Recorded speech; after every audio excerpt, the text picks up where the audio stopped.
Hi everyone, this is our channel Around My Story. Please like, share and subscribe.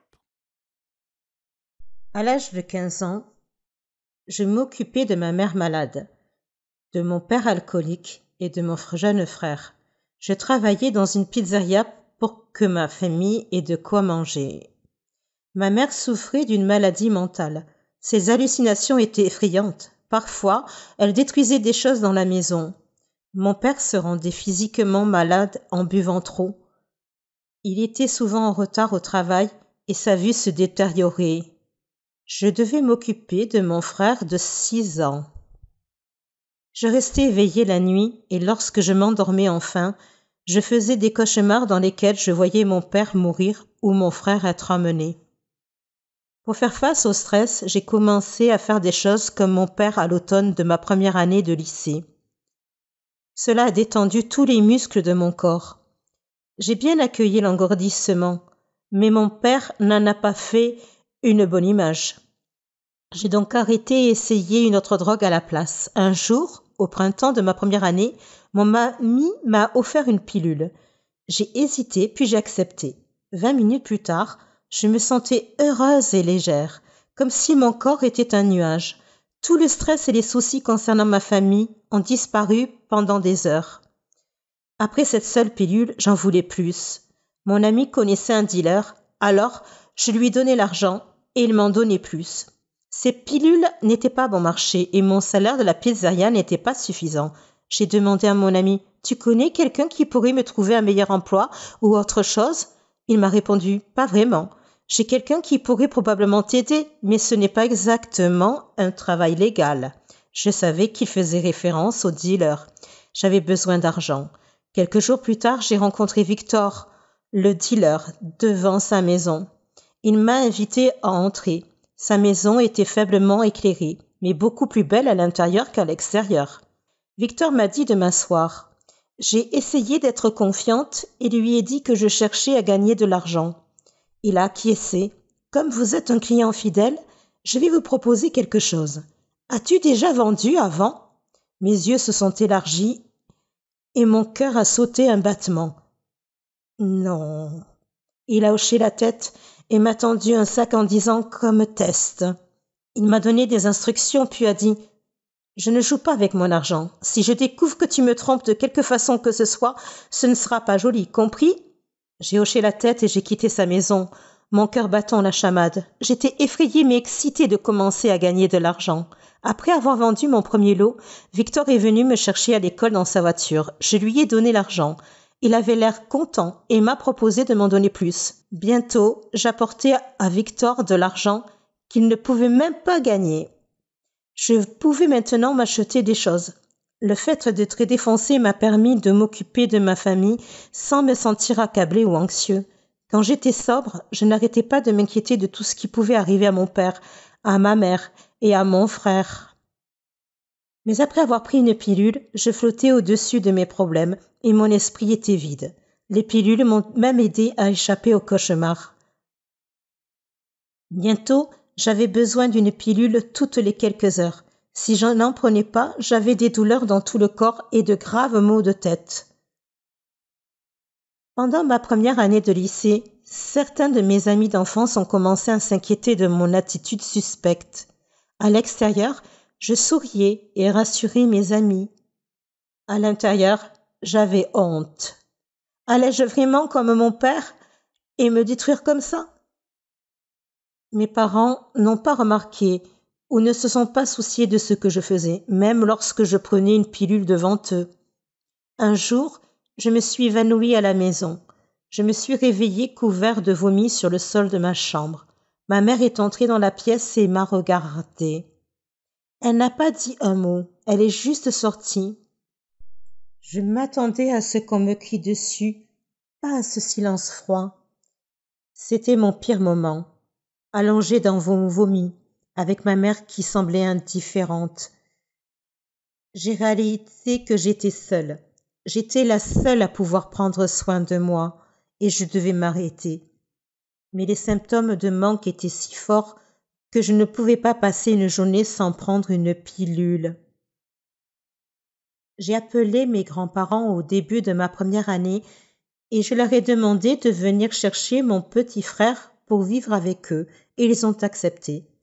Pendant cette période, je me défonçais encore beaucoup, mais j'ai réussi à prendre la décision la plus intelligente de ma vie. J'étais fière d'avoir sorti mon petit frère de ce pétrin. Au début de ma dernière année, je travaillais toujours à la pizzeria et je dînais toujours pour Victor. Mon père était physiquement malade et ma mère était déconnectée de la réalité. Une nuit, environ 1 an après le départ de mon frère, la clarté est venue alors que j'étais allongée en silence dans ma chambre. J'allais passer mon baccalauréat le semestre suivant et je devais faire face à l'avenir. Mes grands-parents étaient âgés. Qu'arriverait-il à mon frère une fois qu'il serait parti? Que m'arriverait-il si je continuais à prendre des pilules? Moi seule pouvais changer ma vie.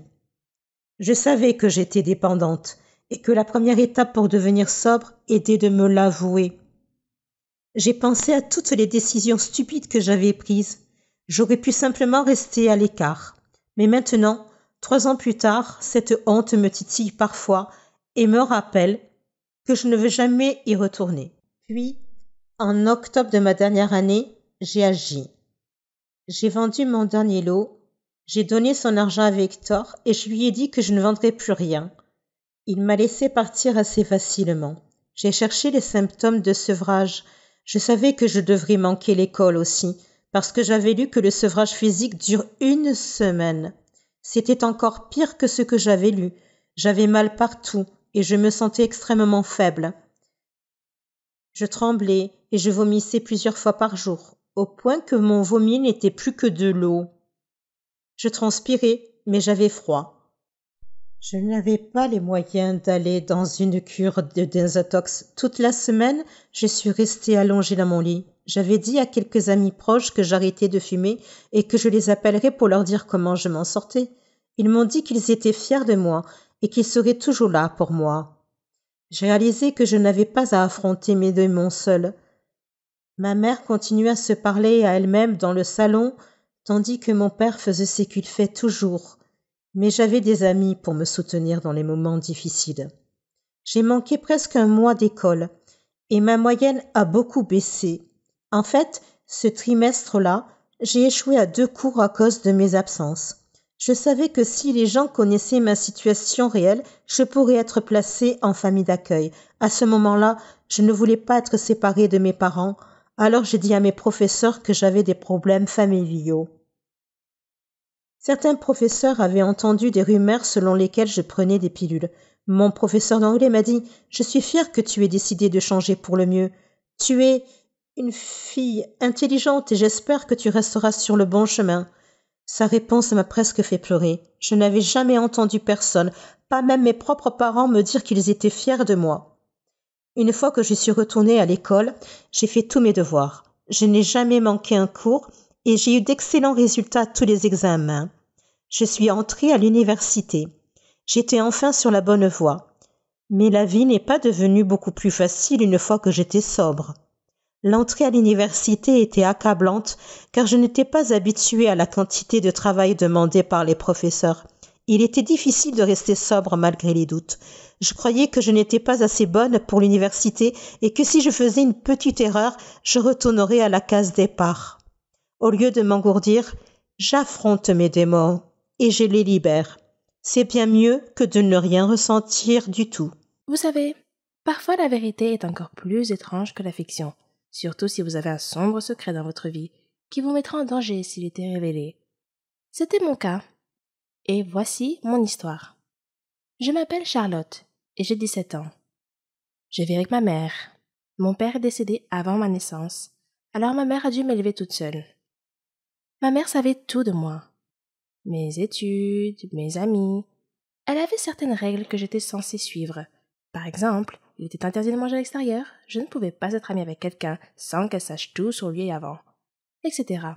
Je trouvais ces règles assez paranoïaques, et je lui ai demandé pourquoi elle imposait de telles restrictions pour que je me fasse des amis.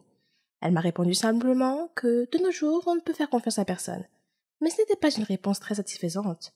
Et quand je lui ai demandé ce que cela signifiait, elle n'a rien dit de plus. En grandissant, Ces règles me déconcertaient encore plus, et je ne pouvais pas m'empêcher de me demander si elles avaient un rapport avec mon père, dont je ne savais rien. Maman disait toujours qu'il était un trouble-fête, et elle me disait que tout serait clair pour moi avec le temps. Un jour férié, j'ai rejoint un nouveau groupe. Nous avons fait beaucoup de concerts. C'était génial! J'étais douée pour jouer de la musique et chanter. Quand nous sommes allés camper, nous avons rencontré des étudiants d'autres pays. Nous nous sommes fait beaucoup de nouveaux amis et nous nous sommes amusés ensemble. Nous avons même eu la chance d'accroître la notoriété et la réputation de notre groupe. Après notre première représentation au camp, une fille asiatique s'est approchée de moi et m'a serré dans ses bras en disant « Charlotte, tu m'as beaucoup manqué !» Prise au dépourvu, j'ai demandé « Est-ce que je te connais ?» Elle m'a encore surprise en disant « Tu ne me reconnais pas ? Je suis Marie, ton amie !» J'ai souri et j'ai répondu « Tu dois te tromper. Je ne te connais pas. » Après avoir insisté sur le fait qu'elle était bien mon amie, elle s'est excusée et est repartie en courant rejoindre ses amis. Bizarre. Maintenant que j'y pense, j'ai souvent eu l'impression étrange que quelqu'un m'observait partout où j'allais. J'ai essayé de me débarrasser de ce sentiment à plusieurs reprises, mais je n'ai jamais pu. Je me disais simplement que ça devait être mon imagination. Ce soir-là, nous sommes tous allés faire une excursion dans la jungle. Il faisait très sombre. J'étais séparée du groupe et je me suis retrouvée seule, entourée d'arbres. J'ai appelé mes amis, mais personne ne m'a entendu. Soudain, je suis tombée sur quelqu'un. Une fille, semble-t-il, et je me suis excusée. Quand je me suis retournée pour la regarder, j'ai été choquée de voir moi-même, ou mon double. C'était comme si je me regardais dans un miroir.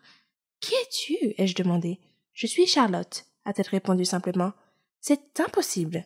Je suis Charlotte » dis-je avec assurance. « Es-tu avec nous ici au camping ?»« Oui » dit-elle.